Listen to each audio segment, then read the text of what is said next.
Yeah, hi Johnny. I'm Mike Prager. I'm chair of Optimal Monitoring, and we've been around for quite a while, 20 years in the AM&T business. And chair's a grandiose title. We're a small company, so everybody earns a living there, if regardless of title. But that's what I do. And what does optimal monitoring do? What's the day-to-day work look like? What service do you provide? We are an AM&T provider, and last year What is that for some of our audience that might not know? Automatic monitoring and targeting. It's about measuring energy consumption and managing consumption as a way to manage the cost of energy, as opposed to just managing tariff. And it is critically important.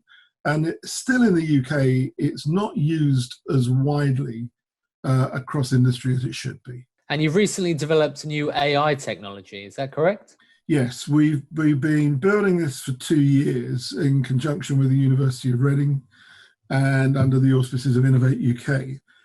It's called Emma AI, and it uses an AI platform to take over what was traditional energy monitoring. And in doing that, it is a disruptive and very positive leap forward.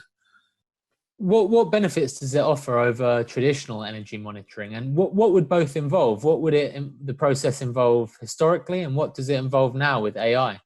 So if we take the question you've asked and just reverse it, historically AM&T has always provided a good set of data of where a firm is consuming energy or utilities. I mean, we measure energy as utilities, and it can be any one of those. But the reality is energy managers don't want data. They want to know what to do with the data.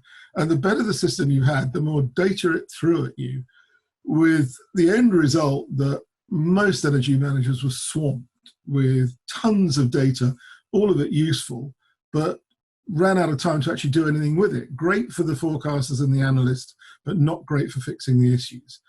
The artificial intelligence part takes all of that data, looks at it historically, looks at the pattern of the data.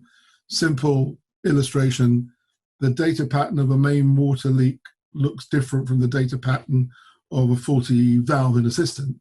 And we'll say, nighttime consumption looks high to me. Are you sure you've switched all of your display lighting off if you're a retail store? Is your car park lighting off? If it's too high to be lighting, this looks like heating. So have you got timer controls that have gone out of sync? Are there any equipment that's been left on when it should have been switched off?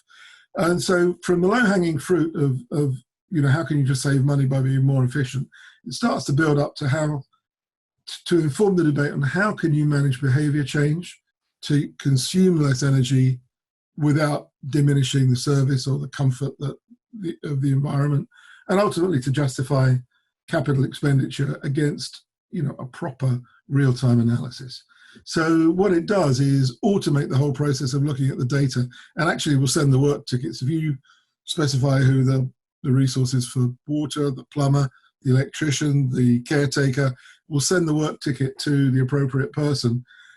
And the data goes somewhere else, so things get fixed. An energy manager's reach extends by, we're saying, about 30 times what they were able to do. If they were able to manage one site, traditionally they should be able to manage potentially up to about 30 using an AI system to crunch all the data into what needs to be done with it.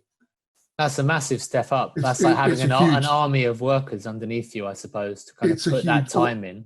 Or just not doing the job. Yeah. Because you didn't have the time. But yeah, it is a huge leap. So the bottom line is you're working with large energy end users to save them money and reduce their carbon footprint. Exactly that. Exactly that. And I suppose this technology is probably even more useful at the moment during coronavirus, where resources are being stretched thin across lots of different companies.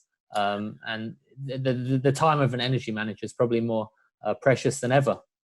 Well, indeed. I mean, we're all working remotely, hence the casual dress, although I'm not that much more formal anyway.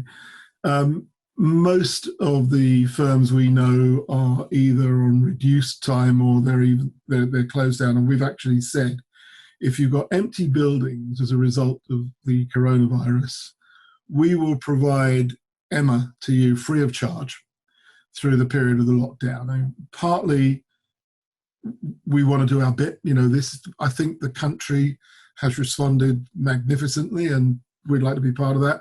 Partly we're not doing a lot of new things at the moment because it's hard to run relationships with anyone that you didn't already know if you're doing them like this.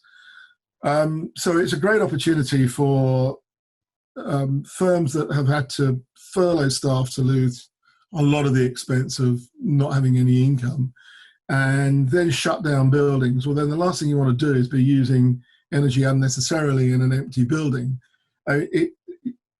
If you've got an empty building, it should be running at about 50% the load of your weekend load.